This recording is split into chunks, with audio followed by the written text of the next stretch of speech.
Voz. Inspiración. Inclusión. Brecha de género. Feminismos. Amor propio. Feminicidio. Ella. Rabia. Cuidados.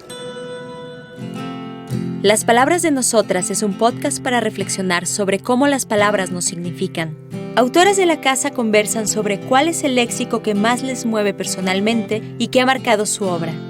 Este es un viaje íntimo del por qué deciden dedicar un libro a las palabras que las cruzan, que las definen, que son de su interés. ¿Alguna vez has reflexionado sobre cuáles son las palabras que marcan tu vida? En este podcast te proponemos algunas. Hola, bienvenidos al podcast Las Palabras de Nosotras, presentado por la Langosta Literaria de Penguin Random House, que el día de hoy es Las Palabras de Nosotres. Y esto nos lo van a explicar Abrazo Grupal, que es un proyecto de Luis Ruiz y Andrea Natsawatsa. ¿Qué tal? Bienvenidos, queridos, ¿cómo estamos? Muy bien, muy felices de estar invitadas acá. Sí, muy emocionadas. Aquí la emocionada soy yo, se los aseguro, porque ustedes son un proyecto, Abrazo Grupal, es un esfuerzo, es un trabajo del que todos deberíamos aprender muchísimo, yo estoy convencida y les agradezco que estén con nosotros. ¿Cómo se sienten? ¿Cómo estamos hoy? Vamos a empezar por lo bonito. Bien, recibiendo, iba a decir la primavera, pero no sé cuándo salga esto. Pero muy felices de estar acá y compartiendo. Siempre es muy bonito compartir sobre lo que nos mueve. Ajá. Y compartir y como buscar hacer eco como con otros proyectos que van por la misma línea y que compartimos como puntos de vista y demás, siempre es bonito. Yo estoy muy contenta de hablar con ustedes porque pues esto se trata de palabras y tienen muchas palabras que enseñarnos porque, como yo siempre digo, el lenguaje evoluciona y cada que accedemos o que se nos cuenta o que escuchamos o que creamos una palabra nueva, hay un universo detrás y yo les invito a que nos regalen 2 o 3 palabras que consideran trascendentales de su libro, que permítanme presumir esto. Resistencia Queer está publicado por Grijalbo y es un libro que tiene 6 grandes temas: lo básico, género, relaciones, sexualidad, violencias y resistencias. Pero antes de pasar a sus palabras, Luis y Andrea, por favor, déjenme preguntarles por un término que me parece trascendental, que es ternura radical. Es un término, un concepto que a nosotros nos interesa mucho como explorar y no sé, nos gusta mucho. Es un concepto que ha estado como circulando en diferentes como colectivos. Quizás el que podemos rastrear como más hacia atrás es el de el colectivo La Pocha Nostra, donde 2 personas que son Dani de Mila y Daniel B. Chávez hacen un manifiesto donde hablan sobre qué podemos hacer para construir en colectivo, ¿no? Para construir con personas con quienes a lo mejor no coincides en absolutamente todo o no compartes todas las ideas. Porque luego cuando estamos en movimientos como, no sé, el feminismo o colectivos como la comunidad LGBT y demás, está esta idea de que nos tenemos que poner de acuerdo en todo para que las cosas funcionen y que cuando tenemos desacuerdos o cuando no vemos de la misma manera ciertas cosas o discutimos sobre las posibles soluciones a un problema, es como si la iniciativa hubiera fallado, como si el movimiento hubiera fallado, ¿no? Y como si esa fuera la manera de definir el movimiento como algo fallido. Sin embargo, creo que justamente al ser movimientos de personas, pues van a ser movimientos fallidos que están llenos de contradicciones y que están llenos de un trabajo constante, ¿no? Entonces, creo que la ternura radical es este concepto que nos dice, vamos a tener contradicciones, vamos a encontrar cosas en otras personas que no nos hacen sentido, que nos hacen enojar, que nos harán tener ciertas respuestas. Habrá personas que nos lastimen o que vayan en contra de lo que nosotros creemos y después pues rectifican y aprenden, y entonces el acompañarnos en ese aprendizaje, el acompañarnos en rectificar, en cambiar de opinión, el permitirnos equivocarnos nosotros y permitirle a otras personas equivocarse y corregir esos errores, no es fácil, requiere mucha chamba, pero es más o menos eso lo que está atrás del concepto. En el libro justo tomamos un par de frases que nos parecen muy interesantes. Por ejemplo, aquí tenemos un fragmentito que dice que la ternura radical es ser crítica y amorosa al mismo tiempo. Es no permitir que los demonios existenciales se conviertan en cinismos permanentes. Es no tenerle miedo al miedo, es abrazar la fragilidad, ¿no? Pues sí, las personas somos contradictorias y las personas tomamos decisiones cuestionables y eso no significa que no podamos abrazar esas decisiones cuestionables, abrazarnos entre nosotros y construir cosas desde ahí, ¿no? Eso creo yo. Me encanta, y además tú estás planteando la confrontación y las diferencias desde el punto de vista más conciliador. O sea, no tenemos por qué ser iguales, es imposible ser iguales o estar de acuerdo en todo, pero abordémoslo con ternura radical. Yo esto me lo quedo, de verdad que ya lo intento aplicar en mi vida. Y pues bueno, yo quería empezar por aquí porque me cimbró muchísimo este término, pero ustedes cuéntenos, ¿cuáles son estas palabras eje que construyen abrazo grupal y que les llevaron ahora a publicar un libro? Fíjate que creo, y va a ser como muy esperado porque es el título del libro, bueno, una de las dos palabras que construyen el título del libro, pero para mí la palabra queer lo ha significado todo en mi vida. O sea, desde un acercamiento distinto al tema de la diversidad que, bueno, incluso ha cambiado la manera en que yo me nombro y en que yo me entiendo. No estoy peleado con nombrarme como un hombre gay, pero mucho más importante para mí es entenderme, nombrarme y posicionarme como una persona queer. ¿Por qué? Porque la historia de la palabra queer me parece poderosa. Queer empieza a ser usada en inglés como un insulto que primero nombra lo sospechoso, eso a lo que hay que tenerle cierto escepticismo, a lo que hay que, iba a decir acercarse con cuidado, pero más bien de lo que hay que alejarse, ¿no? Y por esta acepción, que digo de manera literal, la traducción sería como raro o extraño, ¿no? Pero se empieza a asociar con la homosexualidad masculina en un inicio, ¿no? Como cuando hablaban de a queer man, hablaban de, pues no es tan distinto a en español que todavía yo he escuchado personas que dicen es rarito, ¿no? O rarita, ¿no? Y entonces, pero he escuchado más el rarito. Sí, Creo que sí, ajá. sí, como muy yo aplicado. nunca he escuchado rarita, como que sí está Sí. muy enfocado, ¿no? De alguna manera. Sí, a la homosexualidad masculina, ¿no? Y entonces se empieza a usar como este término que deshumaniza, que marca como muy claramente la otredad, pero prácticamente todo en los activismos LGBTQ+ cambia cuando aparece la pandemia del VIH-Sida, si bien desde las revueltas de Stonewall, que son este hito en la historia LGBT, que es como un levantamiento de personas queer en Nueva York a partir de la represión policíaca, desde ya en ese entonces la palabra queer empieza a utilizarse como un signo identitario, pero es en los finales de los 80, principios de los 90, que como respuesta a la actitud que el mundo toma ante el VIH y el SIDA, que es tomado como una enfermedad homosexual en aquel momento, se toma la palabra queer como un signo de identidad, de orgullo y de resistencia, ¿no? Como de decirle al mundo, yo sé cómo me miras, yo sé en el punto en el que me estás poniendo y decido apropiarme de eso, volverlo parte de mi identidad y dotarlo de poder, ¿no? Y entonces, sí, esa violencia que tú me impones, yo la tomo como mi bandera de lucha, ¿no? Un poco, porque la resignificación de la palabra queer viene de la mano de la resignificación del triángulo rosado, que era como el parche que se le ponía a los uniformes de quienes se encontraban en los campos de concentración en la Alemania nazi por, entre otras cosas, la homosexualidad, ¿no? Entonces, los grupos de activistas en los 80, 90 retoman el triángulo rosado y la palabra queer como un signo de orgullo y de resistencia.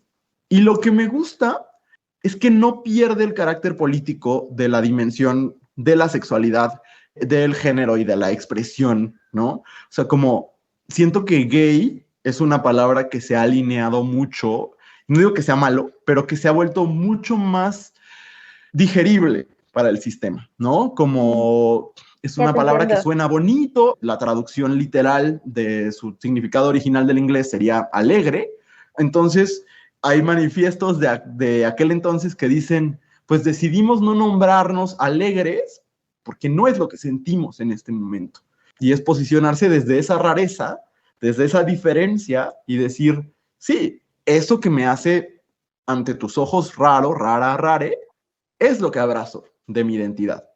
Ajá. La resignificación, ¿no? De quién soy. Claro. Tú dijiste una frase importantísima, Luis, que es entenderme y nombrarme. Esa es la resignificación. Sí, y el poder de decir, esa palabra ya no es tuya, que hay toda una discusión de, ok, sí, cuando esa palabra se trae a Latinoamérica, pues sí, no carga el trauma con ella. En países como México, la palabra queer nunca ha sido utilizada de manera violenta hasta ahora que ciertos movimientos transexcluyentes, sobre todo, la usan como con desprecio, pero en realidad llegó a Latinoamérica como una señal de orgullo y creo que ha mantenido ese significado y que quienes decidimos nombrarnos con ella lo hacemos como desde una dimensión no solo personal, sino también política y comunitaria.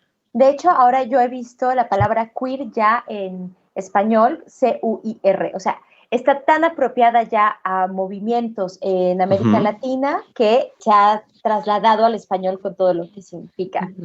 Sí, de hecho tuvimos toda una discusión sobre cómo nombrar el libro. Si al final decidimos que queer era como más familiar, o sea, no para las familias, sino como le iba a ser más familiar más cercano, a la gente. ¿no? Más, que se ubicarían más. Exacto, pero a mí también me hubiera encantado escuchar esa discusión, que me encanta hablar de términos y alternancias y todas estas cosas. Me hubiera encantado. Andrea, ¿qué nos dices tú? ¿Qué palabra quieres poner sobre la mesa? Yo creo que mi palabra, no, que describe no solamente como por qué hicimos este proyecto del libro, sino mucho de mi presencia en el proyecto de Abrazo Grupal, es interseccionalidad. Debo decir que este proyecto lo empezó Luis y eventualmente me uní yo y ha habido más personas. En este momento somos Luis y yo nada más. Pero cuando Luis me invitó a integrarme al proyecto, la invitación era esa, ¿no? Como, sí, vamos a hablar de temas de diversidad sexogenérica, pero hay que meterle otras perspectivas y hay que tratar de tener una lectura como más amplia. En su momento, cuando yo me integré, estaba yo como muy parada desde el lado de los feminismos. Ahorita ya estamos paradas en lugares distintos, pero en ese momento estaba muy parada desde ahí y era como de, bueno, pues entonces vamos a integrar esta lectura que tú tienes de la realidad a estos temas que estamos trabajando. Y entonces el tema de la interseccionalidad a mí me parece súper interesante. Para quien no conoce el término, la interseccionalidad se refiere a tener este enfoque cuando leemos las problemáticas sociales, las tomas de decisiones, las consecuencias que tienen las tomas de decisiones y demás, tomando en cuenta diferentes ángulos, ¿no? Tomando en cuenta que cada persona tiene diferentes dimensiones políticas que le atraviesan y que esas dimensiones políticas pues nos dan ciertos privilegios o nos ponen en situaciones de opresión, ¿no? Que tienen que ver con orientación sexual, con sexo, con género, con raza, con clase, con en qué país naciste, cuál es tu primera lengua. O sea, cosas que hasta que no se ponen sobre la mesa y hasta que no te pones a analizar que sí, el hecho de que en México tu primera lengua sea el español es un privilegio, ¿no? Y la gente no, muchas personas, y me incluyo, pues no lo pensamos así. Tú dices, pues claro que voy a hablar español porque en México se habla español, pero en realidad en México se hablan muchas lenguas, solo que el español es la lengua que ha predominado y la lengua que se ha, pues no que se ha adueñado, porque se ha impuesto en la mayoría de los espacios. Creo que impuesto es la palabra, ¿no? Hay que decirlo desde el lugar político que significa. Sí, tal cual. Y entonces, si yo hablara otra lengua y no hablar español y buscara tener acceso a servicios médicos de calidad, pues es complicado. No todas las lenguas se hablan en los servicios médicos, no toda la educación llega de la misma manera y con la misma calidad a ciertos lugares donde no se habla el español, etcétera, ¿no? Pero son estos privilegios los que de pronto no vemos porque los tenemos tan interiorizados, ¿no? Estamos tan acostumbrados a pensar en ellos como lo normal, como en, pues yo no tengo privilegios porque me cuesta trabajo pagar la renta, ¿no? Entonces yo estoy libre de privilegios, ¿no? Cuando en realidad hay un montón.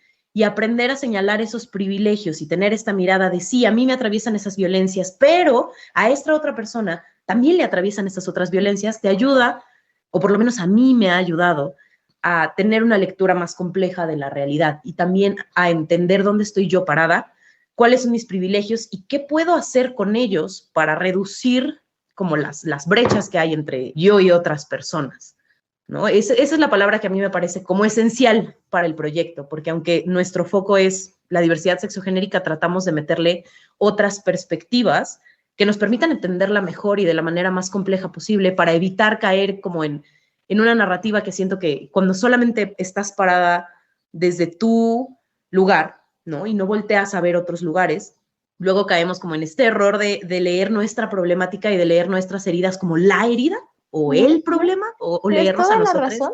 como la víctima.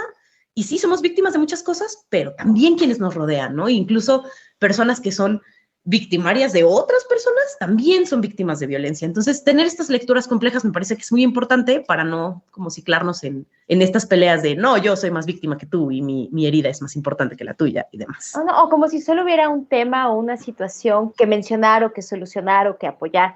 De hecho, interseccionalidad me parece que es una palabra, les voy a decir que fue la primera, o sea, yo vi el índice y fue a la primera a la que me fui en el libro, porque me parece que es una palabra y un término que genera muchísima conciencia. O sea, cuando nos clavamos en él, podemos generar más conciencia.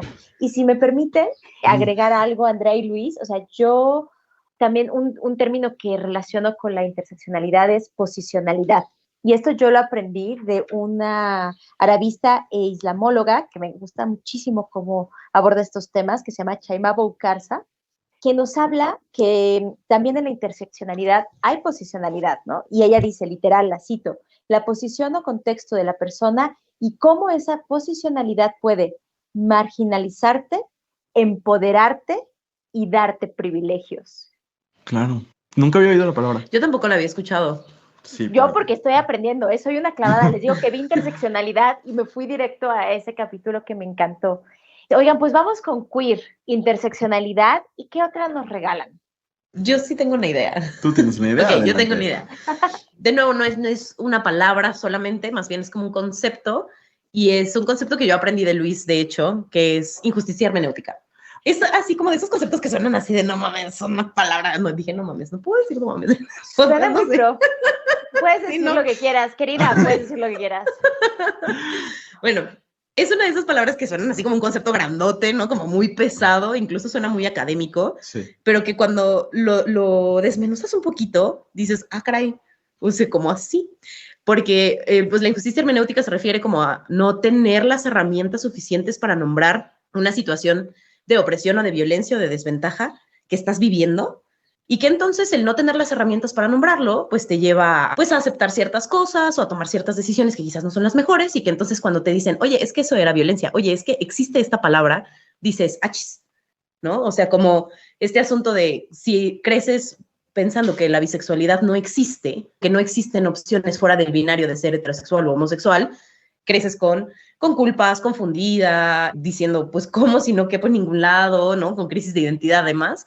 Y cuando te lo dicen es como de, me pude haber ahorrado toda esa crisis sabiendo que me podía nombrar de esta forma. Y a mí me parece un concepto muy fuerte. Y creo que es mucho de lo que hacemos, y por eso en Abrazo estamos un poco obsesionados con los glosarios, ¿no? Para decir, vamos a aprender a nombrar las cosas, ¿no? Claro, porque justo es una tremenda injusticia el no poder interpretar lo que está sucediendo, el no tener... Y es lo que hacemos con las infancias y las adolescencias, cuando les negamos el acceso a una educación como fuera de estos juicios morales estrictos, cuando les imponemos una educación que no es incluyente, que es normativa, que es excluyente, que deja fuera a grupos enteros de personas, pues no les estamos dando los recursos intelectuales para interpretar lo que están viviendo. Y entonces quizás podrían estar viviendo situaciones de tremenda violencia, de tremenda desigualdad, y creer que así es el mundo o que así tendría que ser el mundo, que no hay otras posibilidades, porque no tienen el marco interpretativo para entender lo que está sucediendo. Y creo que a todos nos ha sucedido,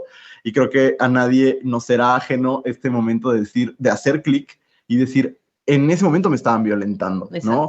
Sí vi bullying en la secundaria y no lo sabía porque creí que es lo que me tocaba, por cómo me movía, por cómo era, etcétera, ¿no? O no sabía cómo señalarlo, cómo decir, ¿no? O sea, porque Claro. también yo creo que cuando nos quitan palabras, nos quitan poder. Y si no sabemos nombrarlo, entonces, ¿cómo podemos combatirlo, pedir ayuda, ofrecer acompañamiento, levantarnos o aplaudir? O sea, ¿no? Palabras tanto muy positivas como muy negativas, pero si no las conocemos, pues tenemos menos herramientas en este mundo. Eso a mí me queda claro. Y tal vez, ahora que dices injusticia hermenéutica, que suena muy rimbombante, pero es un poco como el típico, ¿no? Si yo hubiera sabido esto, esta hubiera sido otra historia. Exactamente. O sea, lo dije muy llano y plano, perdón, tu explicación. No, Mucho pero más elevada, pero me da esta sensación. Sí, No, en totalmente. cursos prácticamente así lo explicamos, Sí, ¿no? tal cual. ¿No? Y usamos mucho los ejemplos, o bueno, a mí me gusta mucho usar los ejemplos de, ¿qué pasa cuando te enteras de que el hecho de que tu pareja no te deje ver a tus amigas o te esté hablando todo el tiempo cuando sales con tus amigas? Eso es violencia. En temas de violencia de género creo que la mayoría de no quiero decir todas las mujeres, pero creo que muchas nos identificamos con ese momento del día que ves un violentómetro y dices, no manches, como que eso es violencia, ¿no? Sí, claro, ¿no? El violentómetro, tanto el violentómetro como el violentómetro digital, porque también hay otro universo dentro de las violencias digitales, o sea, es un efecto wow, ¿no? Así de, sí, es fuerte. Y tristemente comenzamos todes, porque no son exclusivas de mujeres, ¿no? Todes comenzamos a palomear ese violentómetro, pero bueno, mejor darnos cuenta y tener palabras y tener poder, que eso es lo trascendental. Queridas, pues nosotros solemos cerrar los episodios de las palabras de nosotras, el día de hoy las palabras de nosotras, en honor a ustedes y al libro y al mensaje que nos comparten, porque nombrar importa y hay que incluir a todos siempre y hay que considerarlo, como decías, Andrea, interseccionalidad y entender estos otros universos. Pues si me permiten, en vez de preguntarles por una última palabra, quisiera compartir sus propias palabras. Resistencia Queer, el libro de Abrazo Grupal, cierra con un epílogo que se llama ¿Por qué seguir resistiendo? Y quisiera leer un párrafo. Espero hacerlo de la manera que merece y por todo lo alto, que a mí me pareció muy significativo. Entonces, aquí les va. Andrea y Luis nos dicen: resistimos porque sabemos que hay personas más jóvenes que todavía buscan cómo nombrarse, que están en situaciones peligrosas que no les permiten ser ellas mismas. Resistimos porque quienes viven su diversidad con miedo merecen escuchar gritos que exigen justicia, pero también música y cantos de felicidad y gozo. Resistimos porque en un mundo que se niega a escuchar nuestras voces, seguimos llenándolo todo de brillo y colores, de confrontación y demandas, de una búsqueda eterna por la dignidad, los derechos y la seguridad de todes, todas y todos, sin excepción alguna. Ay, qué bonito. Ay, sí sabemos escribir. Pero por supuesto que miren, se me pone la piel chinita, me emociono porque hay que nombrar importa. Sí. Sí. Pues cerramos este episodio de Las Palabras de Nosotras con mucha emoción. Abrazo grupal. Luis Ruiz, Andrea Natzahuatza, muchísimas gracias por acompañarnos y felicidades por Resistencia Queer. Gracias, Elena. Muchas, muchas gracias. Nos escuchamos en el próximo episodio de Las Palabras de Nosotras. Búscanos en nuestras redes sociales, Twitter, @langosta_lit, Instagram y Facebook, Langosta Literaria, y en YouTube, Me Gusta Leer México.